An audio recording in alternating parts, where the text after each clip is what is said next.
देखिए, जैसे कि ये क्वेश्चन पुलिस कांस्टेबल एग्जाम में पूछा गया है, इस क्वेश्चन की लैंग्वेज में लिखा है ए और बी एक काम को 14 दिन में कर सकते हैं। मतलब दो लोग हैं जिनका नाम है ए और बी, दोनों मिलके किसी काम को करते हैं तो टोटल उन्हें लगते हैं 14 डेज। ए बी से 1/2 गुना कुशल है। इसका मतलब बच्चे एफिशिएंसी से कहा जा रहा है कि ए जो है 1/2 ज़्यादा एफिशिएंट है ना, ज़्यादा कुशल है बी से। ओके, ए द्वारा वही कार्य कितने समय में किया जा सकता है। यदि इसी काम को ए अकेला करेगा तो कितना समय लेगा, ये हमें बताना है। देखिए, जब भी इस टाइप का क्वेश्चन आए तो कैसे करिएगा, ध्यान से समझिए। ए और बी स्टार्टिंग से लेके एंड तक साथ में काम करते हैं तो इस काम को कंप्लीट होने में कितने दिन लगते हैं, तो आप बोलेंगे 14 डेज। ठीक, और दूसरी चीज बताई गई है कि ए और बी की एफिशिएंसी के बारे में कुछ कहा गया है कि ए बी से 1/2 ज्यादा कुशल है ना, गुना ज्यादा कुशल है। इसका मतलब ऐसे समझो कि ए ज्यादा कुशल है, मतलब उसकी कार्य क्षमता, उसकी एफिशिएंसी, उसके बाद अंदर पावर बी से ज्यादा है। वो कितना, 1/2 है ना, गुना लिखा है, गुना मतलब टाइम्स। तो जब भी ऐसा लिखा है तो बी को मान लो कितना, 1 यूनिट। मतलब बी की जो कार्य क्षमता है, एफिशिएंसी है या पावर है, 1 यूनिट है ना, और ये इससे कितनी है, 1/2 गुना ज्यादा। तो एक यदि बी की है तो ए की कितनी होगी, 1/2। अब आप जानते हैं इसको कैसे सही लिखेंगे, 2 एकम 2 और फिर एक और 3/2। ओके, और यहां पे कितना आएगा, 1। फिर आप इसको यदि सॉल्व करेंगे तो ये 3/2 हो जाएगा और ये 1/1 हो जाएगा।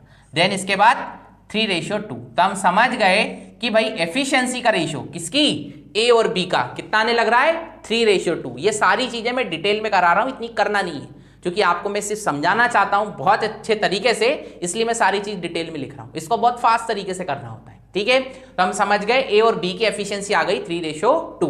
अब ऐसे सोचो कि ए और बी की एफिशिएंसी तो आ रही है 3:2 और दोनों मिलकर उस काम को करते हैं 14 दिन में। और आपको एक बात पता होगी कि एक फॉर्मेट होता है ना, टाइम एंड वर्क टॉपिक में, वो क्या होता है, टाइम इक्वल टू क्या होता है, वर्क अपॉन एफिशिएंसी।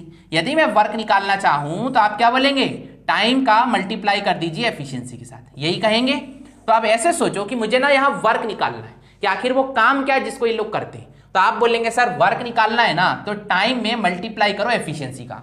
तो भाई टाइम किसका, ये 14 डेज, ये किसका टाइम है, ए और बी दोनों साथ में मिलकर उस काम को करते हैं, वो वाला टाइम है ना।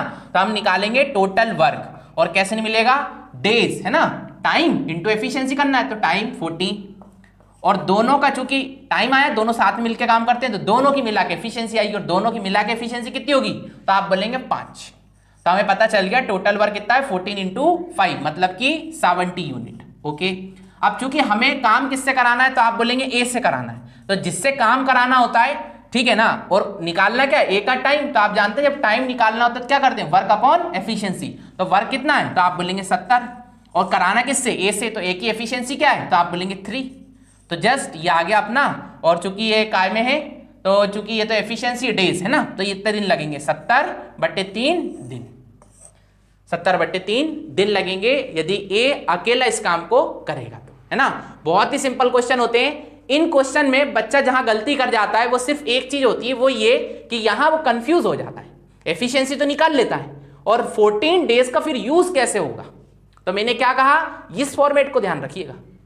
जब कुछ समझ में ना आए तो टोटल वर्क निकालिए, या वर्क कहीं से भी लेके आइए। तो वर्क हम निकालना है, और जस्ट उसके बाद हमें पता है टाइम कैसे निकाला जाता है, वर्क में डिवाइड करते हैं एफिशिएंसी से।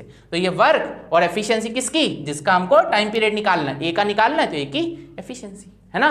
तो उम्मीद करता हूं समझ आया होगा।